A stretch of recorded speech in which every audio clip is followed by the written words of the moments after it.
Welcome to safeFBDC Live, today from TechQuartier. Did you know that today we have more carbon dioxide in the atmosphere than at any point in the last 800,000 years? I'm your host, Paula Landes, Marketing Manager of the safeFBDC Financial Big Data Cluster, and today we are looking into sustainable finance and why ESG data and reporting is a really hot topic right now. Why is it hot? Because the Gulf of Mexico is burning, because Canada has tropical heat waves of up to 50 degrees Celsius, and global warming is unfortunately real. ESG reporting shall lead to the redirection of financial flows away from fossil fuels and towards green and smart investments. And as of today, it is mandatory for most companies to do an ESG report for the first time ever. And there isn't even a Wikipedia article on it in German. As we are working on sustainable finance within the Safe Financial Big Data Cluster, which is the use case of Gaia X in the financial domain, we think that you should know more about this and profit from our research. With me are three esteemed guests today that will help you understand the impact of ESG data and how banks and investors are affected by it. If you have any questions, you can post them on the chat here on YouTube. We will get to them later on. But first things first. We are working here with a very nice acronym, ESG. But what does it stand for? Be enlightened and learn. ESG stands for environmental, social, and governance. Not much clearer? Okay, let me help. So, environmental, the E, is probably easy to get. This is about what surrounds us and how we care about it. Energy efficiency, climate change, carbon emissions, biodiversity, air and water quality, deforestation, and waste management. The S, for social, is not about Twitter or LinkedIn, but you can follow us there at safeFBDC. So the S refers to the way companies foster its people and culture and how that has ripple effects on the broader community. Factors considered are inclusivity, gender and diversity, employee engagement, consumer protection, data protection, privacy, community relations, human rights, labor standards, and animal welfare. And now we get to the G, and I have to talk really slowly here because there's so many big words in it. So, governance. Governance considers the corporate stance towards internal systems of controls and power, rights and responsibilities of all parties involved, and how an organization stays ahead of violations. It ensures transparency and includes dialogue with regulators. Factors considered are the company's leadership, board composition, executive compensation, audit committee structure, internal controls and shareholder rights, bribery and corruption, lobbying, political contribution, and whistleblower programs. So now you learned many big words and you know the framework. But apart from the obvious, that is to bring companies to consider the impact more widely and maybe in time change them to become more resilient towards changes that are about to happen, why does it make sense to make an ESG report? And why is everybody talking about this topic right now? With me here today to discuss the impact of ESG and the role of data are three wonderful guests. First of them is Lara Hensel. She's the project coordinator at Frankfurt School United Nations Environment Program Center and project manager of the safeFBDC Sustainable Finance Working Package. Hi, Lara. Then we have Franck from France. He is today in Aix-en-Provence, and he is the Global Industry Director for Financial Services at Atos and responsible for the Atos Sustainable Investment Offering and Decarbonized Investment Solutions. Bonjour, Franck. And last but not least, we have Lucy Haas, Managing Director at Helaba Digital. Lucy is the project lead for FBDC Sustainable Finance and brings in the know-how from a bank's perspective as well as her market insights on developing technologies and businesses around ESG. Hello, Lucy. So, back to my questions. Lara, why is everybody so hot about ESG reporting right now? You hear about sustainability-related challenges such as climate change, species extinction, and human rights violations in your news every day. In order to address these challenges, we need an economic system and financing which supports this transition. Sustainable finance plays a decisive role in this context as an enabler. But what is it exactly? So, sustainable finance refers to the process of taking environmental, social, and governance, so ESG considerations, into account when making financial decisions. The aim is to increasingly channel investments in activities and projects which are classified as sustainable. That sounds nice, but do financial institutions and companies really care about the transition towards a sustainable economy, as their inherent aim is said to be making money and being profitable? That's a hot discussion, but it's clear they have to, and that's for a number of reasons. So to name here a few, more and more people, particularly the younger generations, care about sustainability-related challenges, so such as climate change. And this impacts their investment and spending decisions. And secondly, there's also growing regulatory pressure on companies and financial institutions to take ESG factors into account in their decision-making processes. But we'll talk more about this at a later point during our discussion.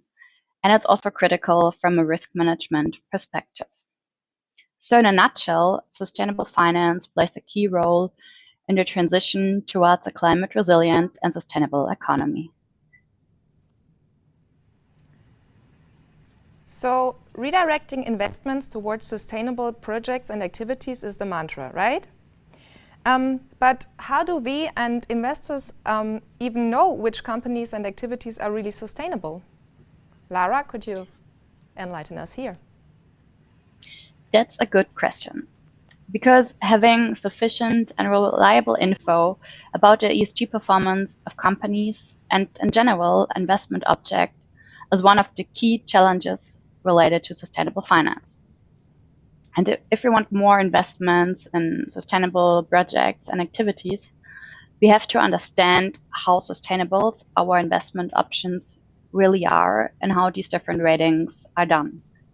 So more and more companies publish regularly sustainability or so-called ESG reports to inform the different stakeholders on how they integrate ESG factors into their operations and business decisions. So it's all about the data. Okay, I see. ESG data plays a key role. But which amount is actually needed to finance the transition towards a sustainable economy? Can you give us some numbers, Lara? So there are different estimations for the amount needed to reach certain sustainability and climate targets and to finance the transition towards a sustainable economy. But these amounts and estimations vary quite a bit. But to give you one example, so according to the United Nations, in order to implement and reach their UN 2030 agenda, so that's about the UN Sustainable Development Goals. I'm sure many of you heard about them. So it's estimated that it will require a total investment between 5 to 7 trillion US dollar per year. Wow, that's sure a lot of money. As climate change and environmental related topics are everywhere, Frank, can you tell us a bit more about the E element of ESG and its impact on the financial sector? Yes, sure, Paula. So the E part is related to the climate change, as you mentioned. And actually, this is a very important topic, for the financial services, because the banks and the insurance company have a lot of importance in redirecting those financial flows into low carbon actually projects. And what we are talking about here is about two types of projects. The projects that are going to reduce the carbon emissions. So we can mention, for example, projects related to green energy. And the second type of project, which is very important, and we should not forget about it, this is the project that are offsetting the residual carbon footprints. And here we can talk about projects that are going to capture carbon, like, for example, projects that are going to do some reforestation. Okay, so now we understand well what is about this, let's say, the role of financial services in terms of closing the gap in terms of climate change and the funds that we need. I think a couple of figures. You know, there is a big gap because to reach to keep the carbon emission under the threshold that has been decided during the Paris, let's say, meeting and this agreement, we need to have between 2 and 6 billion euro of financing per year. And today, the current level of financing that we have in terms of those projects is 600 million. So if you take just the minimum, we are missing, let's say, 3 times the level of financing that would be needed to reach this level. So there is still, let's say, a big, way to go.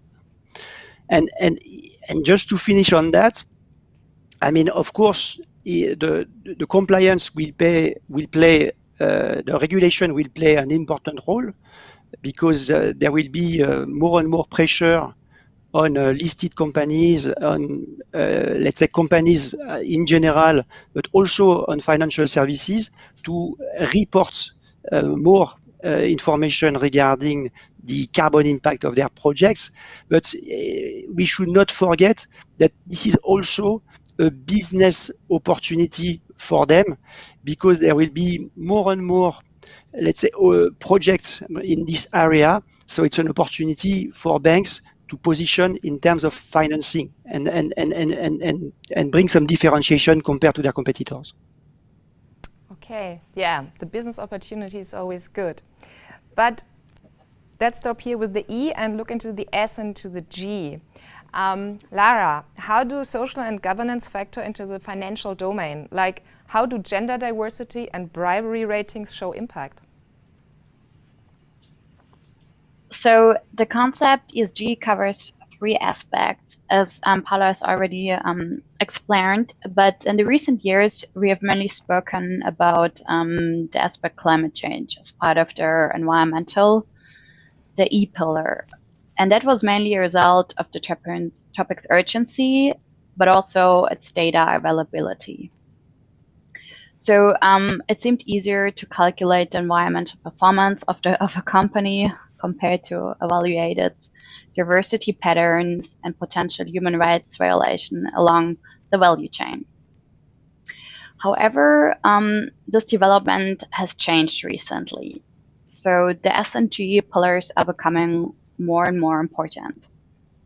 So companies are increasingly screened and evaluated on their behavior and performance in the social and governance dimension. And as a quick recap, Paula already explained the social and governance pillar, but just as I said, as a quick recap, so with regard to the social pillar, it's evaluated how a company stands with regard to aspects such as diversity, inclusiveness, human rights, labor standards in the supply chain, and adherence to workplace health and safety standards. And governance deals with the company's corporate values, culture, management and leadership, and control processes. But it's also important that the environmental pillar, particularly climate change and biodiversity factors, are not considered as less important, but just aspects such as health, human rights violations, and diversity even intolerance. And there are also a number of factors contributing to this development. So to mention a few of them here, so as you may seen as well, there's a growing media attention and coverage of scandals such as human rights violations along the value chain, and hot discussions about diversity and gender topics in a corporate context. Significant, yeah. And additionally, COVID-19 and its wide spectrum of the impact of COVID-19 brought the people's attention to health and well-being related aspects, and also in a corporate context. But it's not easy to rate and quantify these factors compared to the environmental factors, and therefore different evaluation approaches have been discussed, and amongst others, a social taxonomy. And a social taxonomy is a classification system for socially sustainable activities. Okay. Lucy, as a bank, for which processes and business areas do you require ESG data? Yes, thank you, Paula, and thanks to Lara and Frank for setting the scene and explaining all about the ESG meta actually already. Coming from the practical point of view, Helaba as a bank has also the sustainability as a main strategic topic on our agenda. And we are looking on sustainability from inside out and from outside in, because first of all, as a company itself, we are looking on well, like let's say to improve our own sustainability, looking on our carbon footprint, on the E-pillar, looking on diversity topics, looking also on health prevention, for example. And this is like looking on our own, right? Then the second focus on of our agenda is actually what Frank called the business opportunities. So we are listening to our customers and listening to their needs, and started to providing, as other banks too, new products related to sustainability at all. So we are providing green bonds, for example. We provide also loans which are linked to ESG. And as I'm the managing director of Helaba Digital, which is a investment company, we are also investing in startups with an focus on sustainability. So it's a little bit of impact investment and advisory on this part. And third, because you ask where do we require the ESG data, it's also on the regulation part. So there are various regulations currently going on, coming up, and to name a few, it's like the EU taxonomy and also the EBA loan regulation, and the latter focuses on the lending process. So which means in particular that as a bank, before lending out some money to companies, we have to also check on their ESG behavior. So how is their footprint? How do they consider like the S and the G pillar, which Lara and Frank already described. So we have to consider that in the process, but how can we do that, right? So we started, of course, in a qualitative way. So we just checked on the company, we looked on the ESG actually, but in future it will be needed that we have some standardized data, so we can have a comparable data set for all companies. And this data is actually not available right now. So not all the data is available right now. So have possibly the chance to talk also on the safeFBDC topic where we are involved. And here we expect to get even more results on the data topic.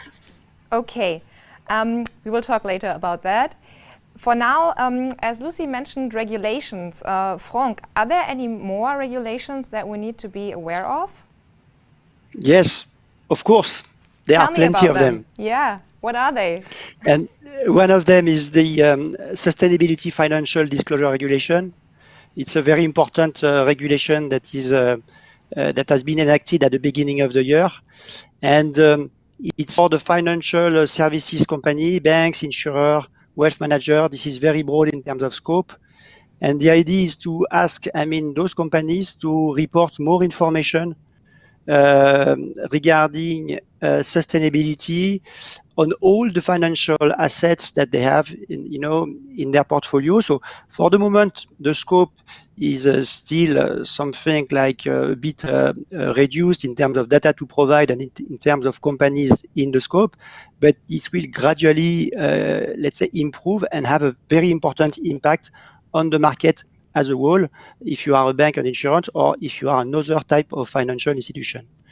As I said, it's a European Union regulation, and the requirement is really to provide the data regarding the three letters that we have been discussing since the beginning of this panel, with the E, the S, and the G. Okay, and the scope is all your financial products, and so it's not only the products that are labeled as something like sustainable products or that have some labels. It's all the scope, and why let's say this regulation is important, because it will completely change the requirements in terms of granularity of data that is needed in order to comply with the regulation. So this will have a tremendous impact on the data management.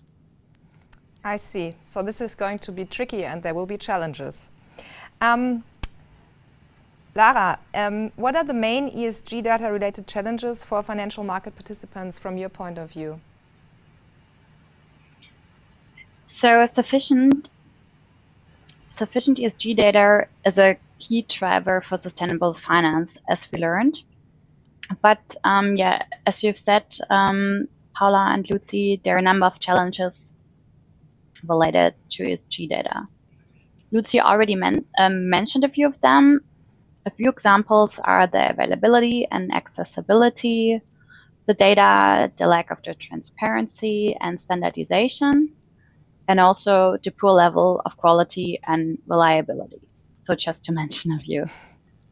And as an example, let's have a closer look at the lack of standardization and comparability.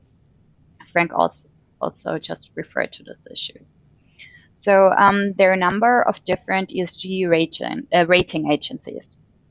And these different ESG rating of the individual companies are based on different methods and are often poorly correlated. So it's difficult to compare them. And then, of course, there's the overall question, what does even count as sustainable or as a sustainable economic activity? And as Frank already mentioned, public sector involvement and in particularly effective regulation plays a key role in addressing these different challenges.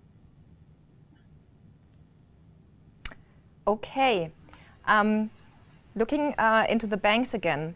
Lucy, what are the core ESG data related challenges for banks? You mentioned the standardization already, but is there more? Yes, of course, but Lara just named them. Is also transparency, availability, things like that, right? So yeah, these are the main challenges, and it's not only for the sustainable product itself. It's actually an issue to the whole processes, the whole lending processes, the whole rating processes we have. And so the main challenge is actually that the regulation currently expects from the banks to have these kind of data included in their processes, but not the data is not always available, right? So we need project like the safeFBDC to come up with solutions. Yeah, the safeFBDC. Maybe we want to talk about that now for a bit, as we are here with the safeFBDC. Yes. Can you tell us how the safeFBDC is maybe helping you face the challenges that were mentioned? Yeah, well, first of all, we understood actually what the challenges are, well, safeFBDC is more than sustainable finance. I think in your next broadcasts, you probably will talk to more sub-projects and on different topics, but Helaba and the Frankfurt School and Atos also are involved in the sub-project Sustainable Finance. And the reason is that we see the challenges. We need to clarify which data is really relevant for the financial industry with regard to ESG, of course. Means what are the correlations with credit spreads, for example, and what data is available, where are the lacks of data, how can we bridge the gaps actually, and at the end we want to provide this data to all the financial participants and make the world a little bit better and easier. Yeah, making the world better, that's a good plan. As we have the data for ESG reporting, they have a life cycle. You know, the data does not stand still, but the data evolves. Frank, how do you manage the data over its lifespan? Can you enlighten us here a bit? That's a very good point, Paula. The data and also the ESG data is not static. You know, what is important in the when we use the data is to know when the data has been produced, where it comes from, whether it has been modified or not. At the moment, you cannot imagine the amount of data that you need to collect, for example, just on the climate dimension, the E dimension, the environment dimension. We are talking about, let's say, thousands of KPIs that need to be collected at granular level in order to, let's say, build those consolidated KPIs that are used by investors just to take their decisions. And when you look at this data, sometimes, not sometimes, very often, it's very difficult to understand what is the exact definition of the KPI, whether it has been updated recently or not. Maybe it's a data that is 2 years old, you know, and then the value of this data is very poor. You want to know that. And also what we must know is that especially on the climate part, if you take scope 1 and scope 2 emission, which is maybe more simple, I mean, to let's say assess because it's in the scope or the near scope of what the company is managing. If you take scope 3, which is more related to the stakeholders, meaning the suppliers and your customers, it's very difficult to assess. And a lot of companies are reporting the data that are estimations, okay? And with those estimations, you can, if you just change slight things in those estimations, it can have a lot of impact on the overall rating that is provided, I mean, to the company, okay? So what is important is to be able to follow the data throughout the life of the data, you know, to understand who has provided this information, what is the original source, has the information been modified, okay, when has the data been uploaded, okay? This is what we call life cycle management, okay? So hope this clarifies the concepts. Yeah, okay, so much of this is still guesswork and not really based on hard data. But how can banks move to a more quantitative ESG assessment, Lucy? What have you planned to go away from the guesswork and towards solid data? Well, first of all, we partner with safeFBDC and all the partners here focusing on the same challenges as we do.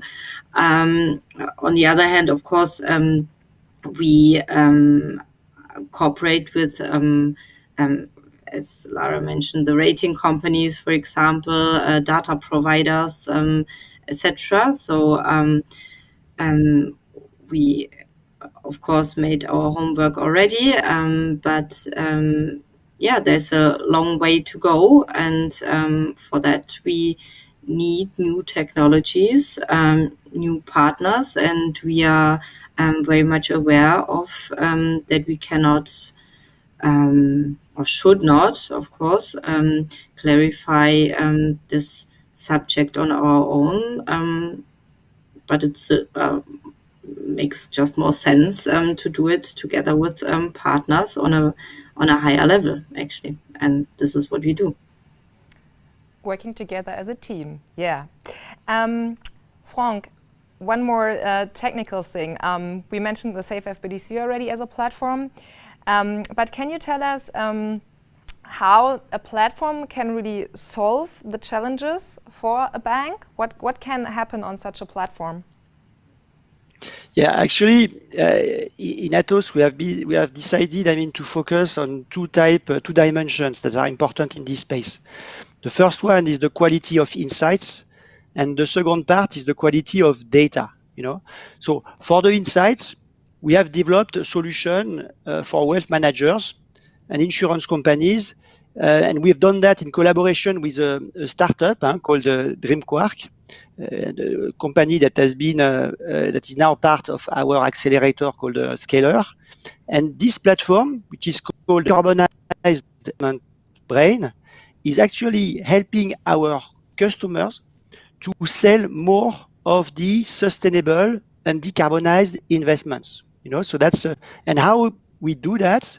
We do that by supporting the relationship manager with some smart AI recommendation that will tell, okay, this customer is likely to buy this type of product because of the past purchase experience and because of his preferences in terms of, let's say, sustainability. Okay, so that's the first part, working on the insights together with startups and addressing the dimension that is related to using ESG and sustainable investment to grow the business of our clients. And the second part, which is also very important and which is the core of our discussion today, is the quality of the raw data, the quality of the ESG data. And for that, we are working actually in close connection with, let's say, safeFBDC, in the context of the Gaia-X, which is the European initiative to create a sovereign cloud and also data spaces, in Europe. We are working in connection with those initiatives in order to, let's say, create a platform, okay, a platform for the secure data exchange of information. And one of the use cases that we have brought forward is about sustainable finance. And the idea here is very simple, is to create actually a direct bridge between the companies that are doing the ESG indicators, okay, mainly the listed companies, but not only, and also the companies that are using those ESG data to make their investments, okay? And we are developing that, as I said, as part of a consortium that we've joined recently, called, let's say, Eurodat, for European Data Trustee.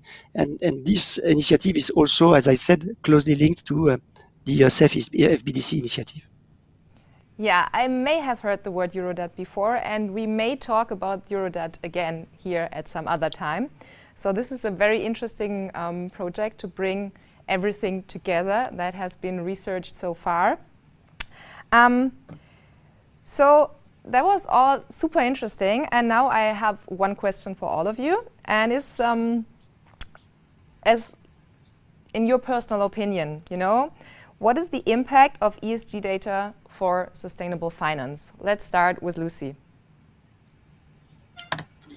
Well, I think it's the key actually to have a closer look on our own behavior as a bank actually. First of all, then also it's relevant for us to have a closer look at our clients, and it helps us to redirect or direct the money we are offering to the right companies, actually. Okay. And Frank, the impact of ESG data for sustainable finance, is it there? How big is it? What do you think? We all know that data is a new gold, but so does ESG data for the valuation of companies by investors. So companies that will be leader in managing those ESG data will capture most of the value attached to the transition to the more sustainable and decarbonized economy. So that's key. We are on our way, but I think if I wanted to quote Churchill, I would say this is not actually the end, but it's just, the end of the beginning. So we are just at the beginning. We are just at the beginning. Yeah, that's a good thing, but maybe we should hurry a bit, I guess. Lara, to you, what is the impact of ESG data for sustainable finance? So for me, it's really the base and the driver. So a high level of the availability, quality, and transparency of ESG data is really crucial for financing the transitions towards a sustainable economy. Okay.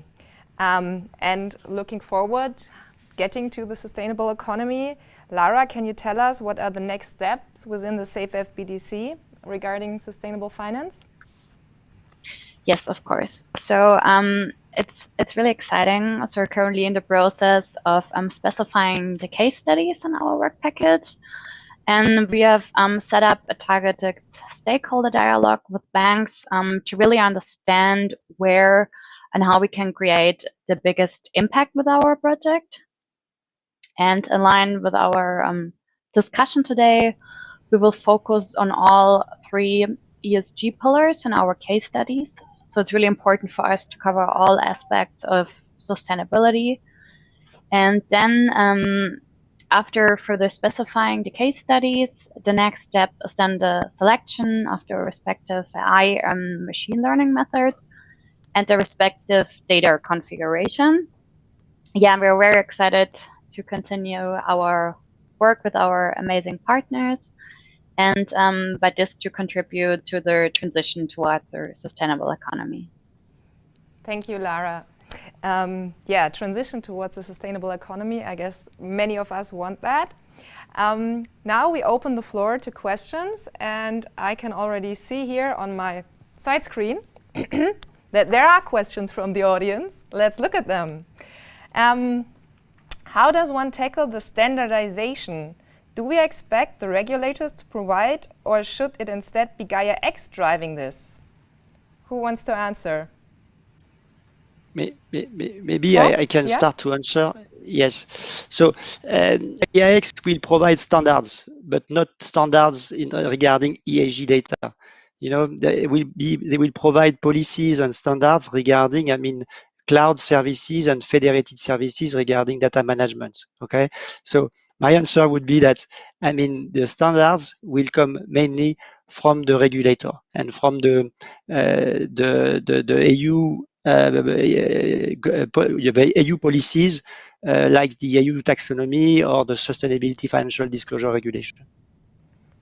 Okay, Right. Then I would actually agree on that, because it's that looking at the regulations, on the EU taxonomy, for example, there are already a lot of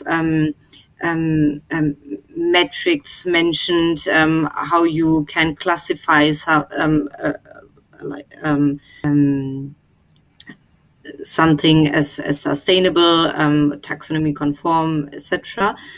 So there are a lot of metrics, but the issue, or actually the challenge, is to get this data, right? So the accessibility of the answers to what we have to answer, this is actually the challenge we face.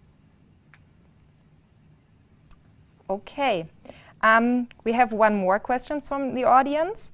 How could ESG reporting partnership look like? Is a better reporting by the companies with more quantitative data more important, or rather an overall rating standard without conflict of interests? Any volunteers for that question? Can you repeat the question? Yeah. Yes, we have. How could an ESG reporting partnership look like? Is a better reporting by the companies with more quantitative data more important, or rather an overall rating standard without conflict of interests? Okay. So should we have just a standard, or companies setting their own, right? I'm not sure whether I understood the question totally correctly. Okay, so but also I just started to answer it and then I'd give over to you. But also in line with the different challenges we just discussed, a standardized approach of reporting the different ESG factors is really important, to improve the comparability and transparency of the ESG performance and data of the different companies. And also, but what's also important is that we have more quantified data and not only the quality data.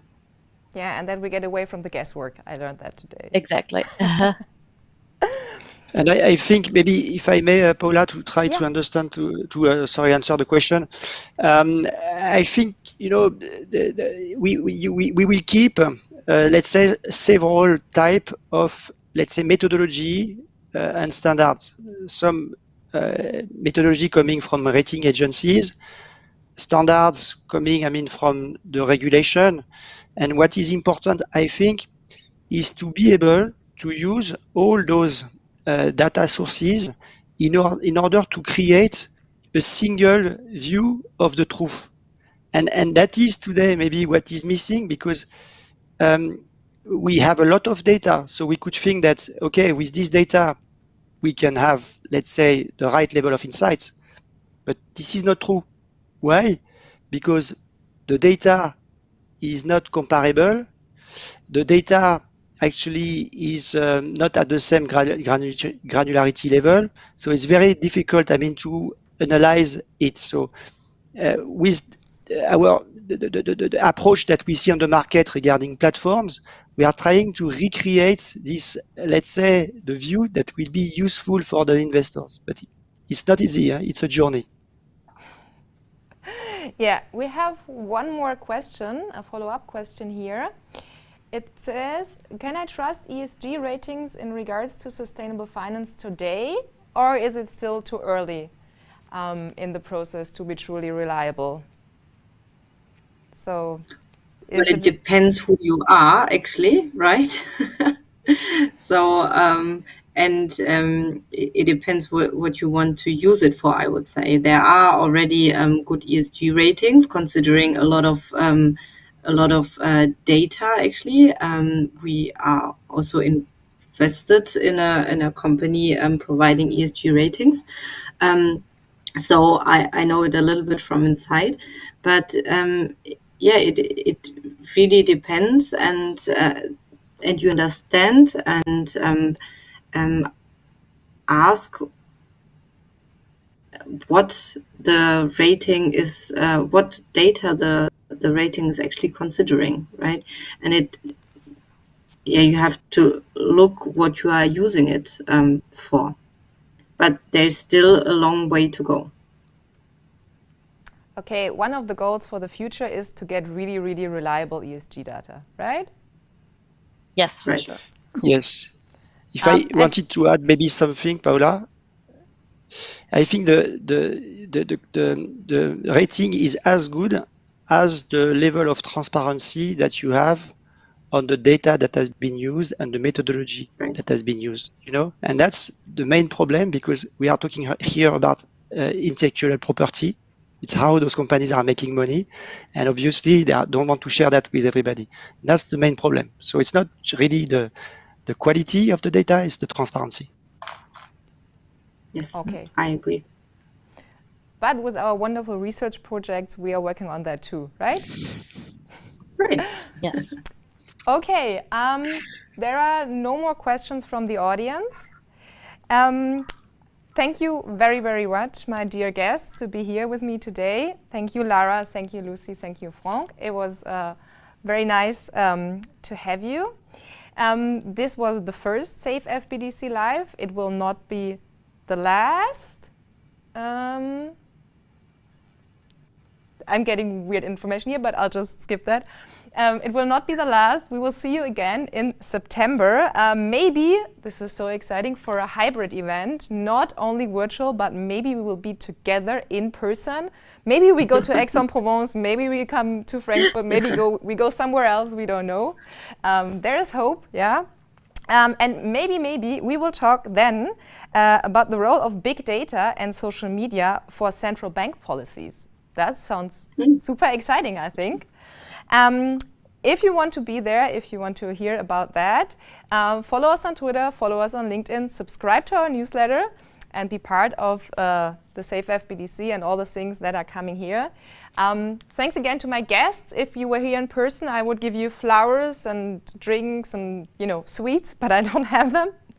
Not even virtually. You can send them. Don't worry. I can send them. Yeah, I will get my that's assistant. a good idea. Yeah, we can. Yeah, I will get some intern to do that. No, don't worry. Thank you very much. Thank you to the technical team here in the background, and I look very much forward to seeing you all again. Thank you. Bye bye. Have a good night. Thank you. Bye. Thank you, Thank Paula. Thank you. Bye bye. Thank you. Bye.